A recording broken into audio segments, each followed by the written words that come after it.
This forbidden love story between a Ghanaian spy and a CIA clerk was so strong that it helped dismantle military coup in Ghana backed by the CIA, allegedly. By the way, this is for educational purposes only. Let me throw this in there, hoping that the gods of this modern society, meaning the algorithm, will be kind to this video. Anyways, this story deserves to be made into a movie titled Call of Buchi, the Riding Agent. Because you see, this international scandal shook the thickness of the ties between Ghana-US relations to the core.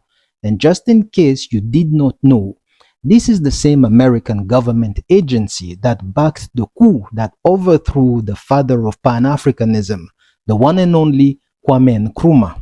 But back to the story. You see, at the center of this entanglement was a man named Michael A. Susudis, who was the fruit of a union between a French Ghanaian mother and a Greek father. Now, Michael had spent almost 17 years of his life between Western Germany before the collapse of the wall and the US, where he studied, married, and divorced, then returned to the warm embrace of the African continent, where he worked as an intelligence officer under the leadership of the legendary Jerry John Rawlings, the 7th president of Ghana. But here's the fun fact. The two men, both of them, were actually cousins. Now, in May 1983, a CIA agent named Sharon Cranage landed in Ghana to carry out a dirty work from Ghana's perspective.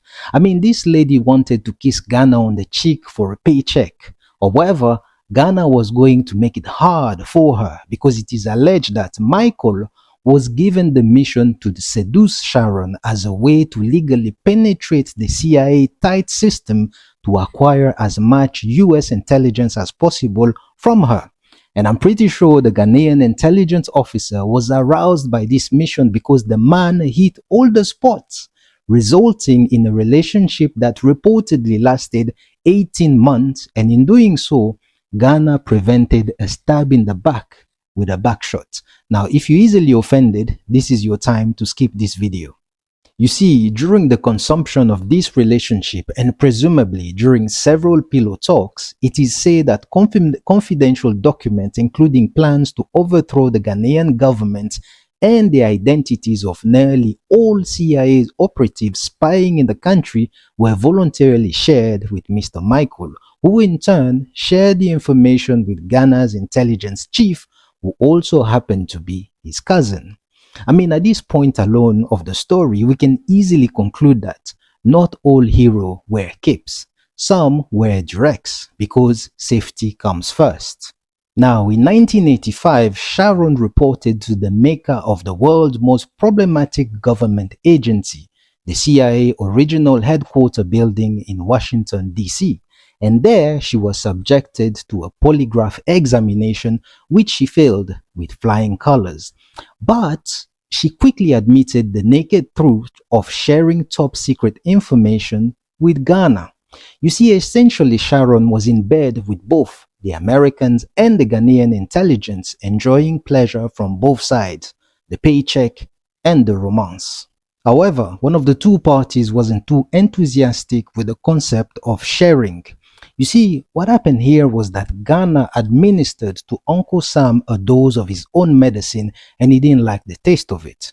Because usually it is them who find people to turn into a double agent. So it became a bit like the Julian Assange situation where the US was now after Michael. They wanted him more than animals want other animals during mating season, but with a twist. They wanted him behind bars in American prison. Now, since Sharon had regained consciousness from the hot Ghanaian fever, she agreed to help the US authority arrest Michael, and on July 10 of the same year, while he was in the US, he was contacted by Sharon, who was instructed by the FBI to organize a meeting with him at a motel.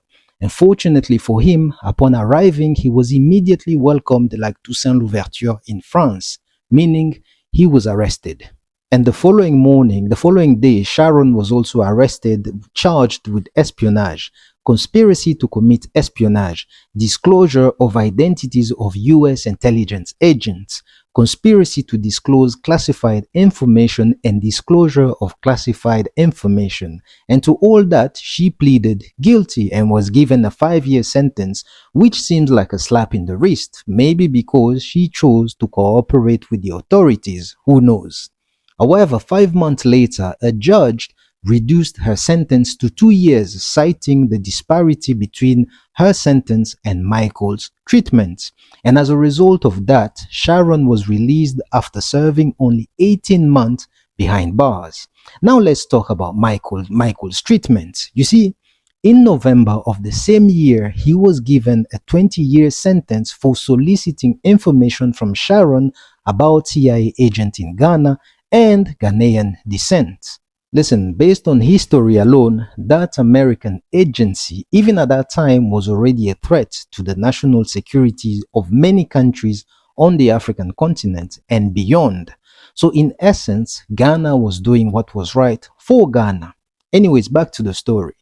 You see, Michael only spent 4 months in the loving and caring hands of American authorities and was allowed to leave the territory due to a prisoner exchange deal with his home country led by his cousin.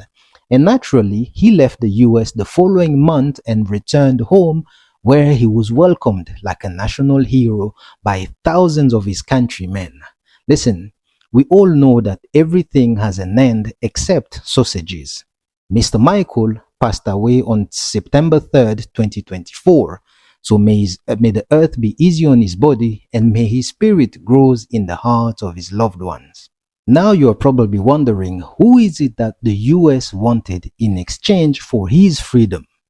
Well, they wanted all the Ghanaian prisoners who were found to be on the CIA payroll spying on their country on behalf of America, which included their families, and among them were some high-ranking officials.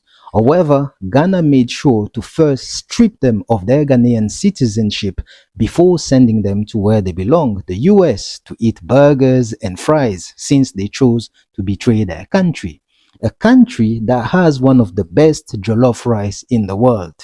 Also, in case you're wondering, what did Ghana do with all the information they received from Sharon?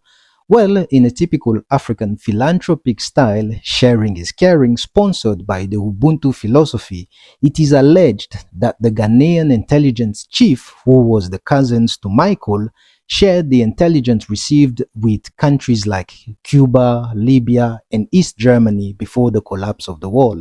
Now my question is this: considering how that American agency invested so much in destabilizing countries in the continent, will it be far-fetched to believe that today, given how some of our countries are being poorly managed, to think that some of those who are currently sitting in high places might be CIA operative? What do you think? We, ni nini?